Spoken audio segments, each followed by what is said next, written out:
1 cup ಉಳಿದಿರೋ ಅಂಥ ದೋಸೆ ಹಿಟ್ಟು, 1 ಬಟರ್ ಫ್ರೂಟ್ ಇದ್ದರೆ ಸಾಕು. ಬೆಳಗಿನ ಬ್ರೇಕ್ಫಾಸ್ಟು ರುಚಿಯಾಗಿ ಸುಲಭವಾಗಿ 10 ನಿಮಿಷದಲ್ಲೇ ಮಾಡಿಬಿಡ್ಬೋದು. ಸ್ವಾದ ಕೊಟ್ಟಿರೋದ ಅಭಿಮಾನಿಗಳಿಗೆಲ್ಲ ಸ್ವಾಗತ. ಹಾಗೆ ಯಾರೆಲ್ಲ ಇನ್ನೂ ಚಾನಲ್ಗೆ ಸಬ್ಸ್ಕ್ರೈಬ್ ಮಾಡ್ಕೊಂಡಿಲ್ಲ, ಸಬ್ಸ್ಕ್ರೈಬ್ ಮಾಡಿಕೊಂಡು ವಿಡಿಯೋನ ನೋಡಿ ಅಂತ ಹೇಳ್ತಾ ಇವತ್ತಿನ ವಿಡಿಯೋನ ಶುರು ಮಾಡ್ತಾಯಿದ್ದೀನಿ. ಮೊದಲಿಗೆ ನಾನಿಲ್ಲಿ ಒಂದು ಬಟರ್ ಫ್ರೂಟನ್ನು ತೊಗೊಂಡು ಇವತ್ತಿನ ಬ್ರೇಕ್ಫಾಸ್ಟ್ಗೆ ರೆಡಿ ಮಾಡ್ತಾಯಿದ್ದೀನಿ.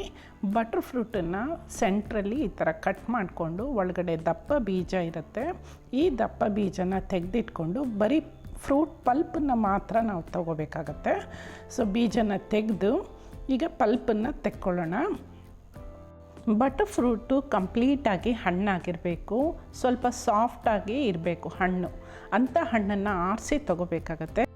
ಬಟರ್ ಫ್ರೂಟು ಸ್ವಲ್ಪ ಕಪ್ಪು ಬಣ್ಣಕ್ಕೆ ತಿರುಗಿರಬೇಕು. ಔಟರ್ ಸ್ಕಿನ್ನು ಕಪ್ಪು ಬಣ್ಣಕ್ಕೆ ತಿರುಗಿದ್ರೆ ಅದು ಹಣ್ಣಾಗಿದೆ ಅಂತ ಅರ್ಥ. ಹಸಿರು ಕಾಯಿದ್ರೆ ಅಷ್ಟು ನಿಮಗೆ ಈಸಿಯಾಗಿ ಸ್ಮ್ಯಾಶ್ ಮಾಡೋಕ್ಕಾಗಲ್ಲ. ನೆಕ್ಸ್ಟು ಒಂದು ಸ್ಪೂನನ್ನು ತಗೊಂಡು ಹಣ್ಣನ್ನು ಚೆನ್ನಾಗಿ ಈ ಥರ ಸಾಫ್ಟಾಗಿ ಸ್ಮ್ಯಾಶ್ ಮಾಡ್ಕೊಳ್ಳೋಣ. ನೀವು ಬೇಕಾದರೆ ಮಿಕ್ಸಿಲೂ ಕೂಡ ಹಾಕೋಬೋದು, ಆದರೆ ಇದು ಸ್ವಲ್ಪ ಈ ಥರ ಬಾಯಿಗೆ ಸಿಗೋ ಹಾಗಿದ್ರೇ ಚೆನ್ನಾಗಿರುತ್ತೆ. ನೆಕ್ಸ್ಟ್ ಈಗ ಒಂದು ಈರುಳ್ಳಿನ ತಗೊಂಡು ಇದನ್ನು ಕೂಡ ಸಣ್ಣದಾಗಿ ಹೆಚ್ಕೋತಾ ಇದ್ದೀನಿ. ನಾನು ಒಂದು ಈರುಳ್ಳಿನ ಸಣ್ಣದಾಗಿ ಕಟ್ ಮಾಡಿ ತೆಗೆದಿಟ್ಕೋತಾ ಇದ್ದೀನಿ.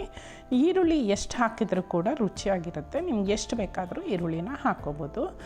ಈಗ ನಾವು ಆಗಲೇ ಸ್ಮ್ಯಾಶ್ ಮಾಡಿ ಇಟ್ಕೊಂಡಿರೋ ಅಂಥ ಬಟರ್ ಫ್ರೂಟು, ಬೆಣ್ಣೆ ಹಣ್ಣಿಗೆ ಸಣ್ಣದಾಗಿ ಕಟ್ ಮಾಡಿರುವಂಥ ಈರುಳ್ಳಿ, ಸ್ವಲ್ಪ ಹಸಿಮೆಣಸಿನ್ಕಾಯಿ, ಸ್ವಲ್ಪ ಕೊತ್ತಂಬರಿ ಸೊಪ್ಪು, 1 ಸ್ಪೂನಷ್ಟು ಜೀರಿಗೆ, 1 ಸ್ಪೂನಷ್ಟು ಹಸಿಮೆಣ್ಸಿನ ಪುಡಿ ಮತ್ತು ರುಚಿಗೆ ತಕ್ಕಷ್ಟು ಉಪ್ಪನ್ನು ಹಾಕ್ಕೊಂಡು ಚೆನ್ನಾಗಿ ಇದನ್ನು ಮಿಕ್ಸ್ ಮಾಡಬೇಕಾಗತ್ತೆ.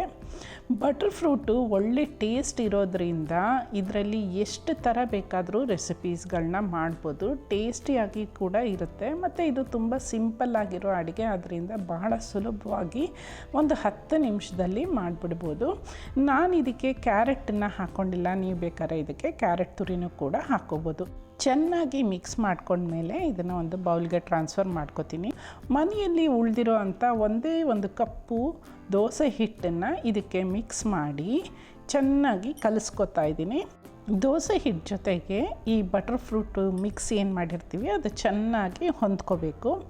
ಈಗ ಒಲೆ ಮೇಲೆ ಒಂದು ಪಡ್ಡು ಮಾಡೋ ಅಂಥ ತವಾನ ಇಟ್ಬಿಟ್ಟು ಅದಕ್ಕೆ 1 ಸ್ಪೂನ್ ಎಣ್ಣೆನ ಎಲ್ಲ ಪಡ್ಡು ಬಟ್ಲುಗಳಿಗೆ ಹಾಕಿ ಒಂದು ಬ್ರಷಿಂದ ಇದನ್ನು ಸುತ್ತಾನು ಗ್ರೀಸ್ ಮಾಡ್ಕೋಬೇಕಾಗತ್ತೆ. ಈ ರೀತಿ ಗ್ರೀಸ್ ಮಾಡೋದ್ರಿಂದ ಪಡ್ಡು ಸುಲಭವಾಗಿ ಎದ್ದು ಬರುತ್ತೆ. ಫ್ಲೇಮ್ನ ನೀವು ಆದಷ್ಟು ಲೋಯಿಂದ ಮೀಡಿಯಮಲ್ಲೇ ಇಟ್ಕೋಬೇಕು, ಹೈ ಫ್ಲೇಮಲ್ಲಿ ಇದನ್ನು ಮಾಡಬಾರ್ದು. ಈಗ ಒಂದೊಂದೇ ಸ್ಪೂನು ನಾವು ಮಾಡ್ಕೊಂಡಿರೋ ಅಂಥ ಪಡ್ಡು ಮಿಕ್ಸ್ಚರ್ನ ಈ ಪಡ್ಡು ಬಟ್ಲುಗಳಿಗೆ ಹಾಕ್ತಾಯಿದ್ದೀನಿ.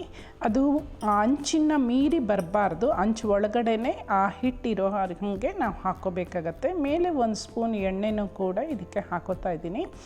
ಜೊತೆಗೆ ತಟ್ಟೆನ ಮುಚ್ಚಿ 2 ರಿಂದ 3 ನಿಮಿಷ ಸಣ್ಣ ಉರಿನಲ್ಲೇ ಬೇಯಿಸ್ಕೋಬೇಕಾಗತ್ತೆ. ಈ ರೀತಿ ಗರಿಗರಿಯಾಗಿ ಪಡ್ಡು ರೆಡಿ ಆಗುತ್ತೆ. ಇದನ್ನು ಇನ್ನೊಂದು ಕಡೆ ತಿರುಗಿಸಿ 2 ಕಡೆನೂ ನಾವು ಹದನಾಗಿ ಬೇಯಿಸ್ಕೋಬೇಕಾಗತ್ತೆ. ಮಧ್ಯದಲ್ಲಿ ಹಿಟ್ಟು ಹಾಗೆ ಇರೋದ್ರಿಂದ ನಾವು ಇದನ್ನು ಈ ಥರ ತಿರುವು ಹಾಕಿ ಬೇಯಿಸ್ಕೊಂಡಾಗ ಅದು 2 ಕಡೆನೂ ಚೆನ್ನಾಗಿ ಕ್ರಿಸ್ಪಿಯಾಗಿ ಬೇಯುತ್ತೆ. ನೋಡೋಕ್ಕೆ ಹೊರಗಡೆಯಿಂದ ಕ್ರಿಸ್ಪಿ ಆಗಿದ್ದರೂ ಕೂಡ ಒಳಗಡೆ ತುಂಬಾ ಸಾಫ್ಟಾಗಿರುತ್ತೆ. ಮನೇಲಿರೋರು ಎಲ್ಲರೂ ಇದನ್ನು ಇಷ್ಟಪಟ್ಟು ತಿಂತಾರೆ. ಯಾಕೆ ಅಂದರೆ ಬಟರ್ ಫ್ರೂಟ್ ಹಾಕಿರೋದ್ರಿಂದ ಈ ಪಡ್ಡುಗೆ ಒಂದು ವಿಶೇಷವಾದ ರುಚಿನೇ ಇರುತ್ತೆ. ಇದ್ರ ಜೊತೆಗೆ ನೀವು ಬೇಕಾದ್ರೆ ಕಾಯಿ ಚಟ್ನಿ, ಟೊಮೆಟೊ, ಈರುಳ್ಳಿ ಚಟ್ನಿ ಅಥವಾ ಸಿಂಪಲ್ಲಾಗಿ ಒಂದು ಸಾಸ್ ಜೊತೆ ಕೂಡ ಇದನ್ನು ತಿನ್ಬೋದು. ನೀವು ಮೊದಲೇನಾದರೂ ಈ ಬಟರ್ ಫ್ರೂಟ್ ಪಡ್ಡು ರೆಸಿಪಿನ ಟ್ರೈ ಮಾಡಿದ್ರಾ ಅಂತ ಕಾಮೆಂಟ್ ಮಾಡಿ ತಿಳಿಸಿ. ವಿಡಿಯೋ ಇಷ್ಟ ಆದರೆ ಲೈಕ್ ಮಾಡಿ, ಚಾನಲ್ಗೂ ಕೂಡ ಸಬ್ಸ್ಕ್ರೈಬ್ ಮಾಡ್ಕೊಳ್ಳಿ. Thanks for watching.